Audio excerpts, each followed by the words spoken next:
하나님 말씀 로마서 8장 26절서 36절까지 교독하겠습니다.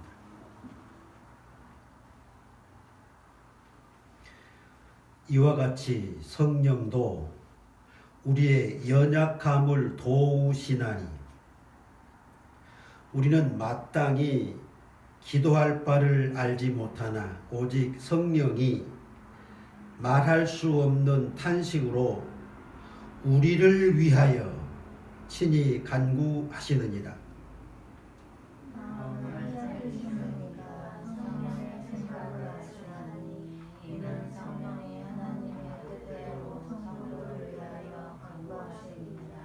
우리가 알거니와 하나님을 사랑하는 자, 곧 그의 뜻대로 부르심을 입은 자들에게는 모든 것이 합력하여 선을 이루느니라. 하나님의 비하신 자들 또한 그 아들의 형상을 본받게 하기 위하여 미리 정하셨으니 이는 그로 아는 형제 중에서 맏아들이 되게 하려 하십니다. 또 미리 정하신 그들을 또한 부르시고 부르신 그들을 또한 의롭다 하시고 의롭다 하신 그들을 또한 영화롭게 하셨느니라. 그런즉 이 일에 대하여 우리가 무슨 말하리요? 만일 하나님이 우리를 위하시면 누가 우리를 대적하리요? 자기 아들을 아끼지 아니하시고 우리 모든 사람을 위하여 내주시니가 어찌 그 아들과 함께 모든 것을 우리에게 주시지 아니하겠느냐? 누가 능히 하나님께서 택하신 자들을 고발하리요? 의롭다 하신 이는 하나님이시니 누가 정죄하리요? 죽으실 뿐 아니라 다시 살아나신 이는 그리스도 예수시니 그는 하나님 우편에 계신 자요 우리를 위하여 간구하시는 자신이라. 누가 우리를 그리스도의 사랑에서 끊으리요? 환난이나 공고나 박해나 기근이나 적신이나 위험이나 칼이냐? 같이 읽습니다. 기록된 바 우리가 종일 주를 위하여 죽임을 당하게 되며 보살당할 양같이 여김을 받았나이다. 아멘. 교독한 말씀에 의해서 우리를 위하시는 하나님이라는 제목으로 말씀을 드리겠습니다. 26절에 성령이 말할 수 없는 탄식으로 우리를 위하여 친히 간구하시느니라. 27절에 성령이 하나님의 뜻대로 성도를 위하여 간구하십니다. 31절에 하나님이 우리를 위하시면 누가 우리를 대적하리요? 32절에 자기 아들을 아끼지 아니하시고 우리 모든 사람을 위하여 내주시니가 어찌 아들과 함께 모든 것을 우리에게 주시지 아니하시겠느냐. 또 34절에 죽으실 뿐 아니라 다시 살아나신 이는 그리스도 예수시니 그는 하나님 우편에 계신 자요 우리를 위하여 간구하시는 자신이라. 성령님도 우리를 위하여 간구하시고 예수님도 우리를 위하여 간구하시고 하나님도 우리를 위하여 아들을 내어 주셨다. 우리를 위하신 하나님, 예수님, 성령님입니다. 그래서 위한다는 말은 그 포괄적인 뜻을 가지고 있어요. 사랑한다, 소중히 여긴다, 돕는다, 인도한다, 보호한다, 기쁘게 한다, 영광스럽게 한다, 복되게 한다, 구속한다, 구원한다, 보살핀다. 그리고 대적도 물려주신다 하는 등 여러 가지 뜻이 함축되어 있습니다. 하나님께서 사람을 위하시는 것은 천지와 만물을 창조하셨을 때부터입니다. 창세기 1장 26절에 보면 우리가 사람을 만들고 그들로 바다의 고기와 하늘의 새와 가축과 온 땅에 기는 모든 것을 다스리게 하자. 이 모든 만물을 사람에게 맡기시지요. 사람을 위해서입니다. 창세기 1장 29절에는 씨 맺는 모든 채소와 씨 가진 열매 맺는 모든 나무를 너희에게 주노니 너희의 먹을 거리가 되리라. 우리에게 여러 가지 과일이나 곡식이나 이러한 것들을 우리를 위하여 사람을 위하여 먹을 거리로 주셨습니다. 이삭이 야곱에게 장자의 축복을 내릴 때에 하나님은 하늘의 이슬과 땅의 기름짐이며 풍성한 곡식과 포도주를 네게 주시기를 원하노라. 풍성한 곡식, 포도주, 이것을 아들 야곱에게 장자의 축복으로 내립니다. 이삭이 구한 그 곡식들, 먹을 것들, 하나님이 창세 때부터 사람을 위해서 주신 그것입니다. 아담을 만드시고 아담이 혼자 독차하는 것이 외로워 보여서 아담을 위하여, 아담을 위하여, 그렇죠? 위한다는 말입니다. 최초에 나온 말이에요. 아담을 위하여 돕는 배필 하와를, 여자를 지으셨습니다. 하나님이 아담 위해서 하와를 지으셨어요. 근데 아담이 그 하와를 보고 이랬네. 뼈 중에 뼈요 내 살 중에 살이로다.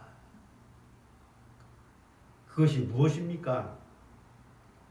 아담 역시 하와를, 자기 아내를 자기 뼈와 같이, 자기 살과 같이, 자기 몸과 같이 위하는 그러한 뜻이 담겨 있습니다.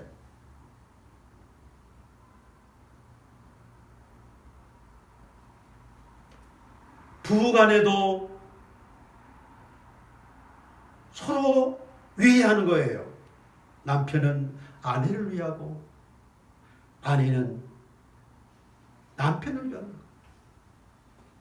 아담과 하와에게서 위한다는 것은 그러한 뜻이 있습니다.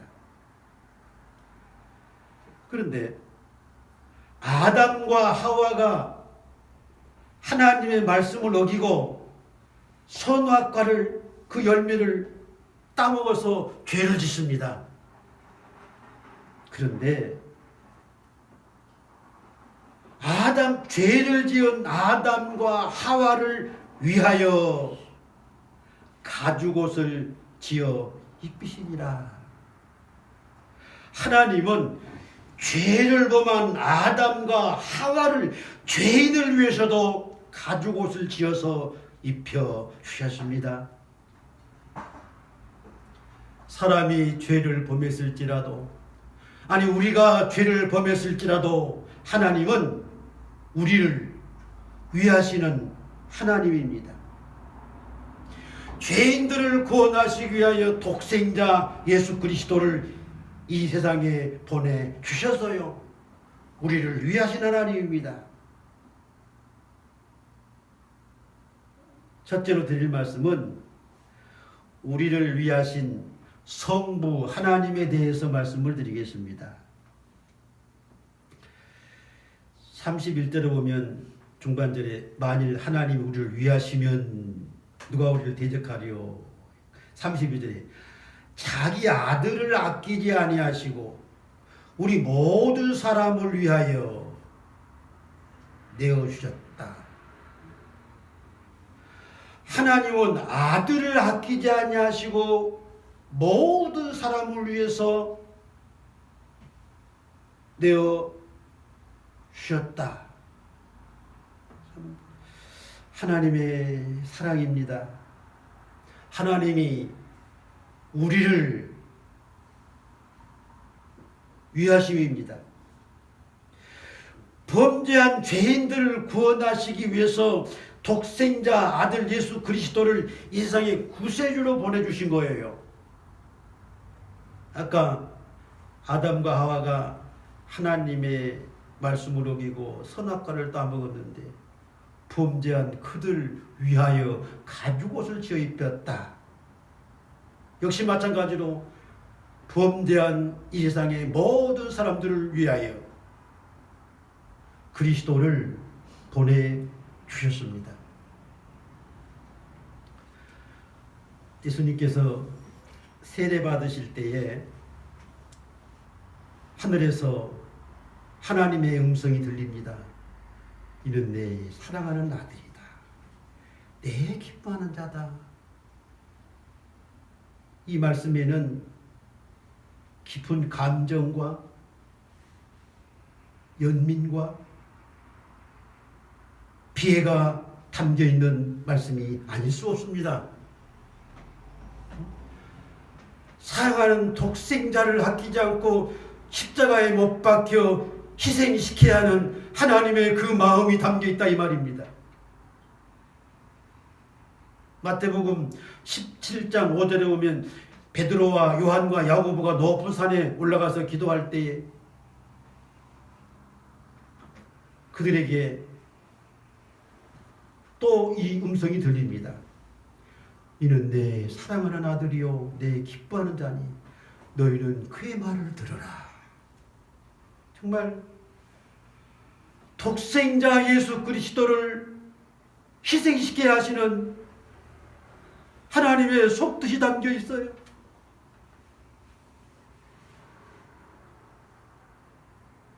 로마서 8장 3절이죠.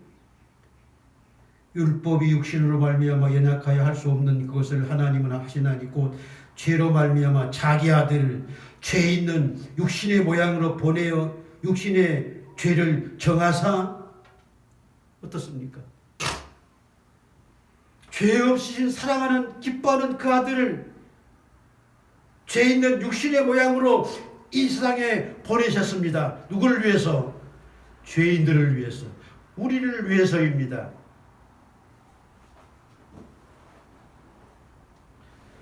아브라함에게 100세에 낳은 아들 이삭을 번제로 드려라 했을 때에 아브라함은 그 이삭을 애주중지 얼마나 사랑했겠습니까? 너무너무 사랑하는 아들 아니겠습니까? 그런데 그를 번제로 바치라 했을 때에 그 아브라함의 심정을 생각해 볼 수 있는 일입니다. 아들을 사랑하시는 하나님이 아닐 수 없어요. 두 여인이 한 아들을 두고 서로 자기 아들이라고 다툴 때 솔로몬 왕이 칼을 가져오너라.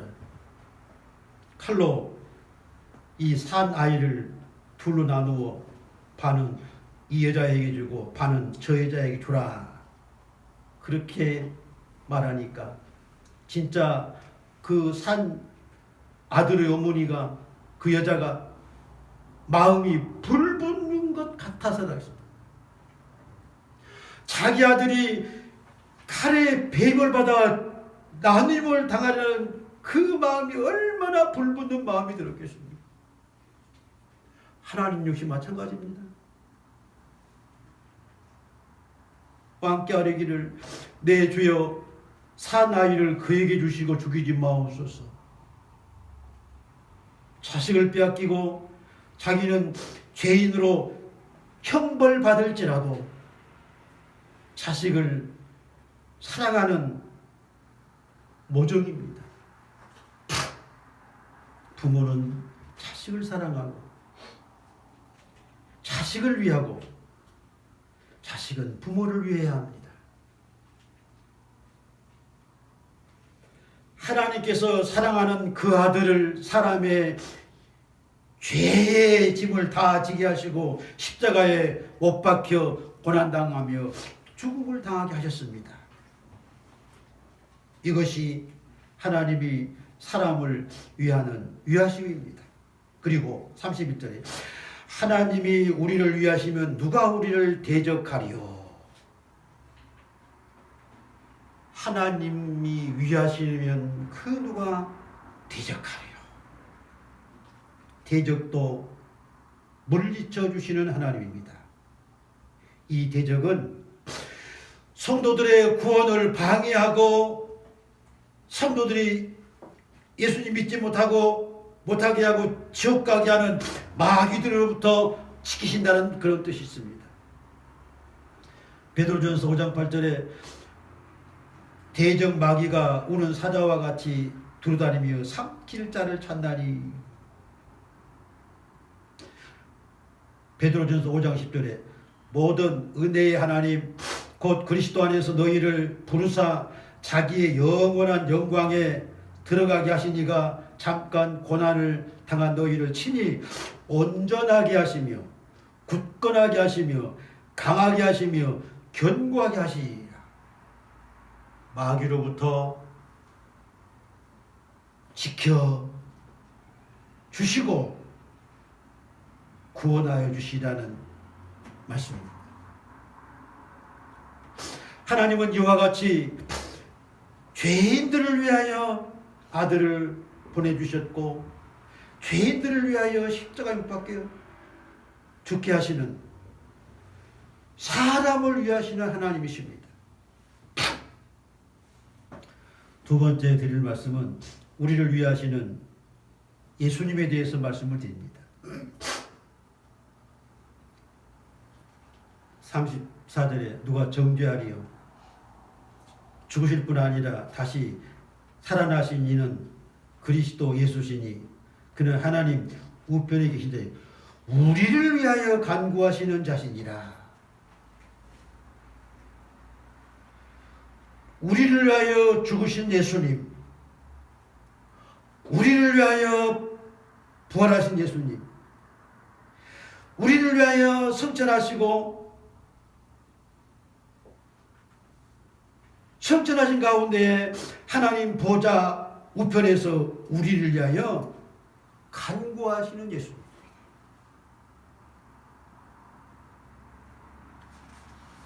하나님이 우리를 위하신 것처럼 예수님도 우리를 위하시는 예수님입니다. 빌립보서 2장 8절에 보면 그는 근본 하나님의 본체시나 하나님과 동등됨을 취할 것으로 여기지 아니하시고 오히려 자기를 비워 종의 형체를 가지사 사람들과 같이 되셨고 사람의 모양으로 나타나사 자기를 낮추시고 죽기까지 복종하셨으니 곧 십자가에 죽으심이라. 이가 그리스도입니다. 하나님의 뜻을 받들어 종의 형체로 오셨습니다. 사람의 모양, 죄인의 모양으로 오셨습니다. 자기를 낮추시고 죽기까지 복종하셨습니다. 십자가에 못 박혀 죽으심이 무엇입니까? 우리를 위한, 우리를 구원하시기 위한 그리스도입니다. 예수님 탄생하실 때 헤롯 왕이 죽이려고 할 때 태어나시자마자 애굽으로 피신하신 것을 시작으로 해서 죄인들의 손에 결박되어 끌리시며 채찍에 맞으시며 온갖 수모와 고통을 다 당하시고 십자가에 못 박혀 죽으셨어요.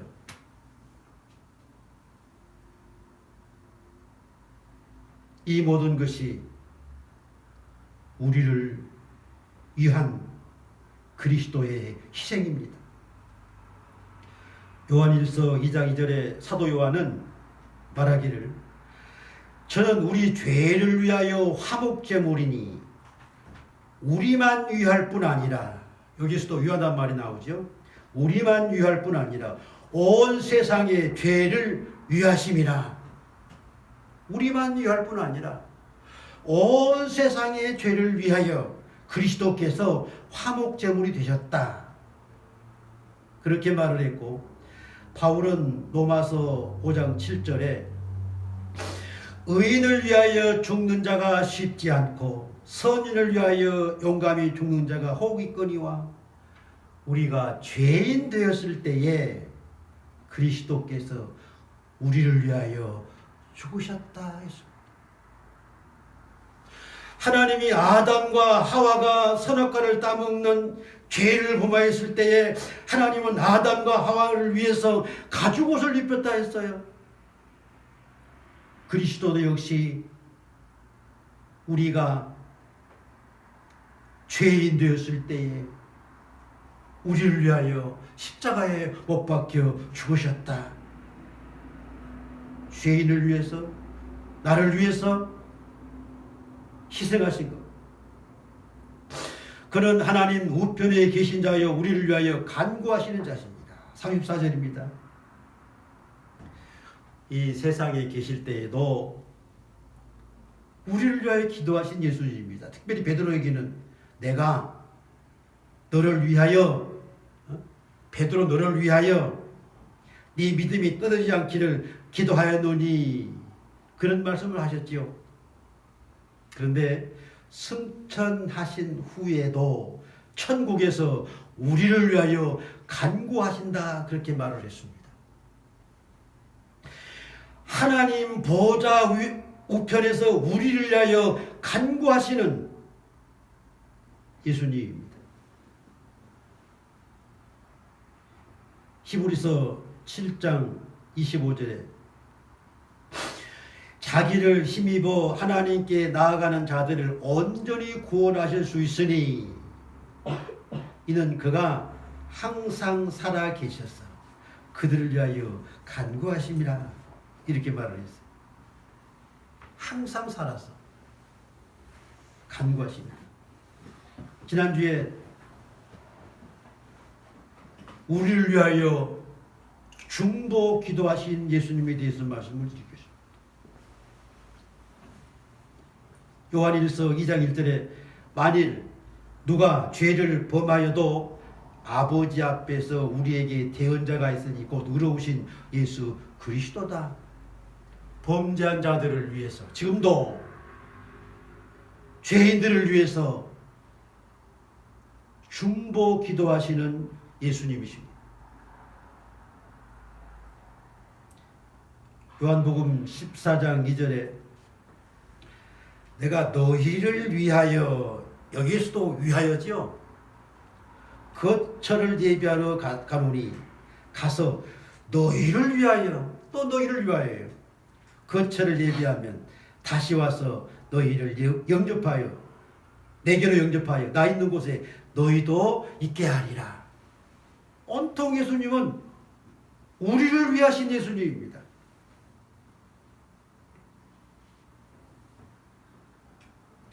이 세상에 초림하심도 우리를 위하심입니다.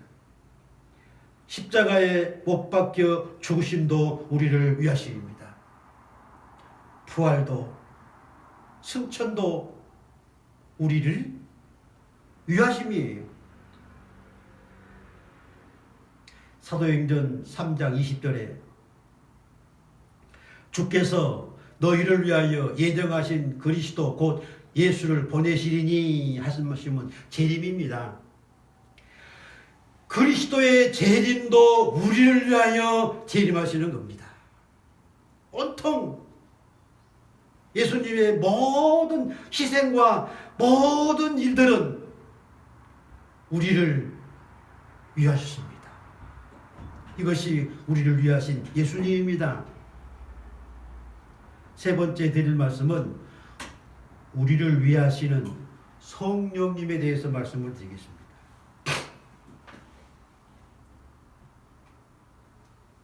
(26절에) 이와 같이 성령도 우리의 연약하심을 도우시나니, 도우시죠. 우리를 우리는 마땅히 기도할 바를 알지 못하나 오직 성령이 말할 수 없는 단수 우리를 위하여 또 우리를 위하죠. 친히 간구하시느니라. 27절에 마음을 살피시는 이가 성령의 생각을 아시나니 이는 성령이 하나님의 뜻대로 성도를 위하여 우리를 위하여 성도를 위하여 성령이 간구하신다. 그 말 아닙니까?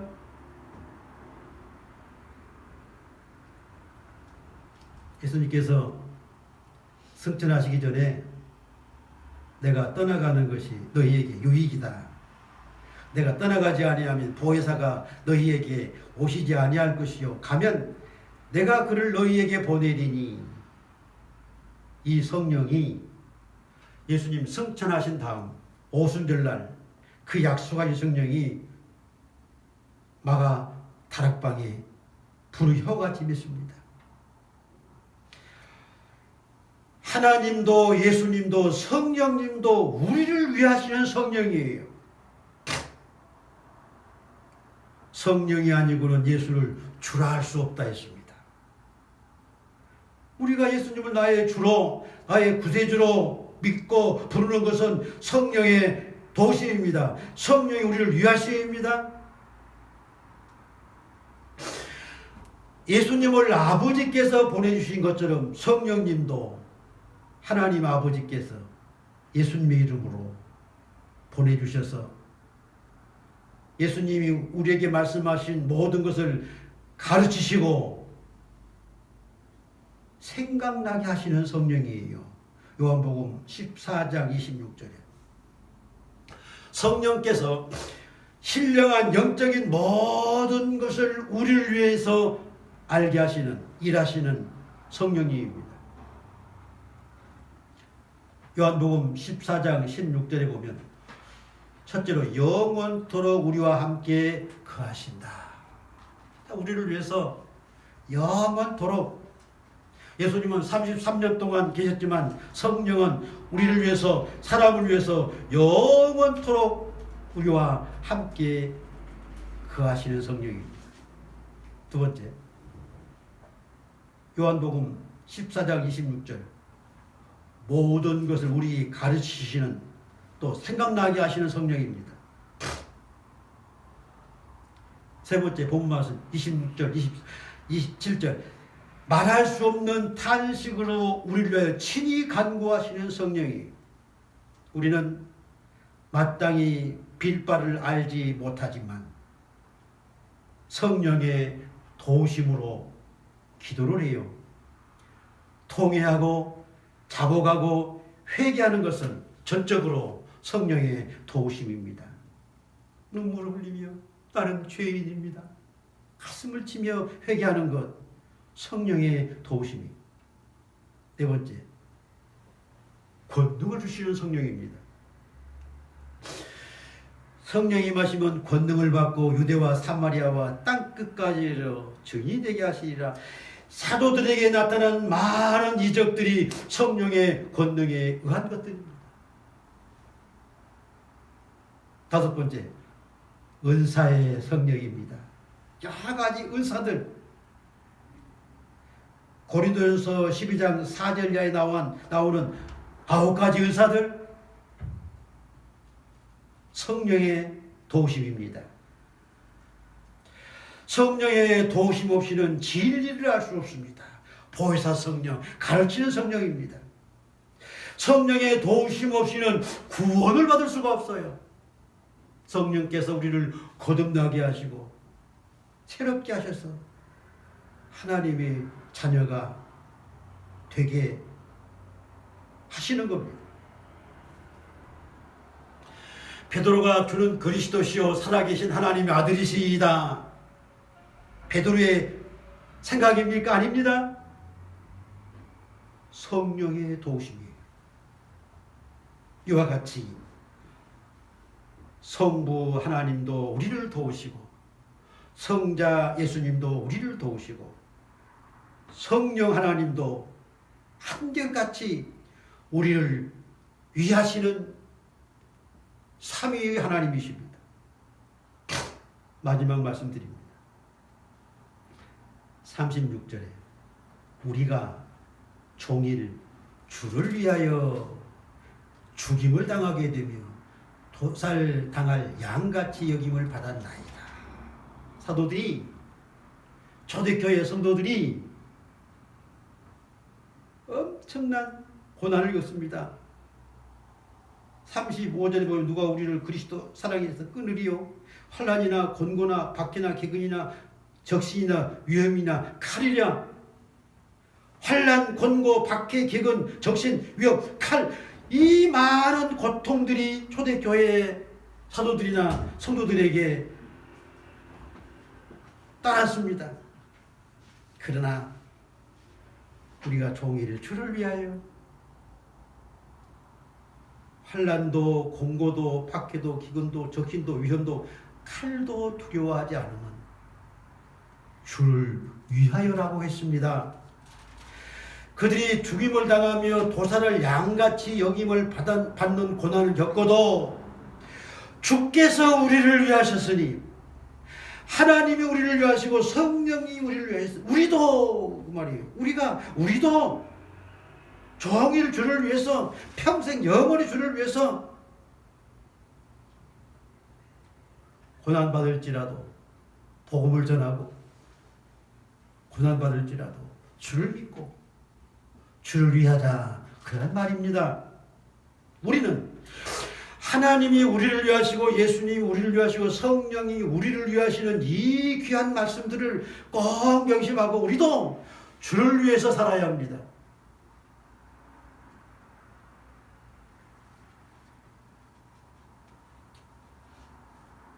어제 병원에서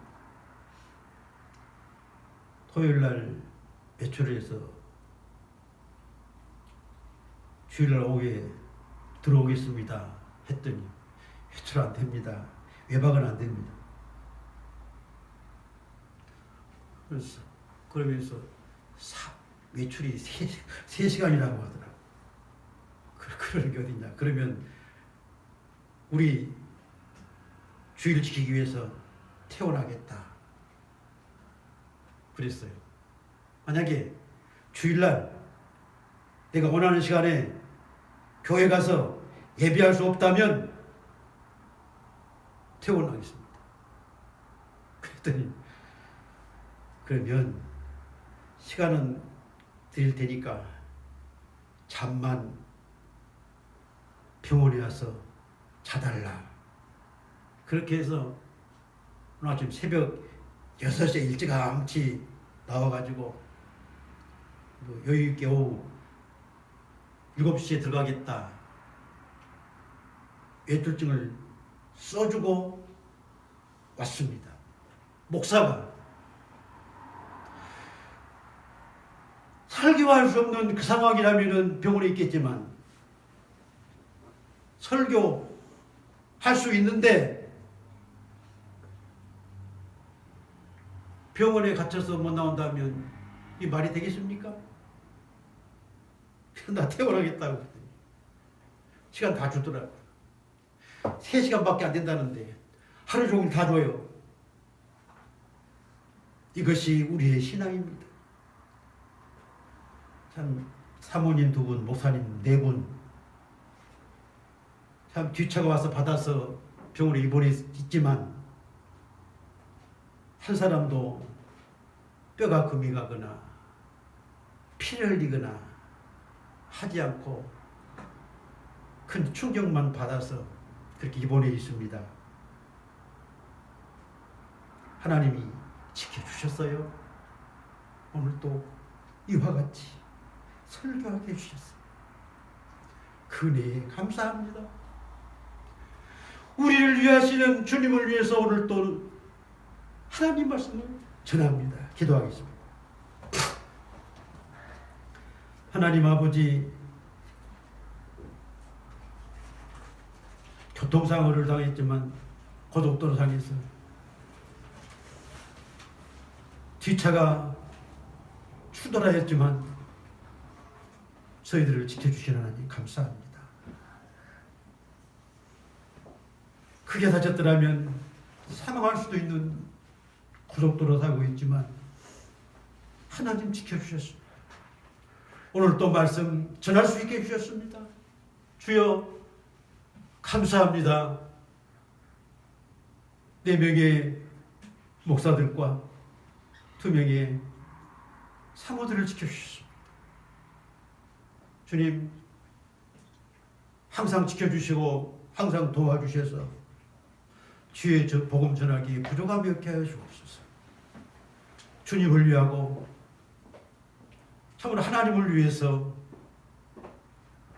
예배하며 충성스러운 주의 종들 다 되게 하옵소서. 우리 주님 예수님의 이름으로 기도하옵나이다. 아멘.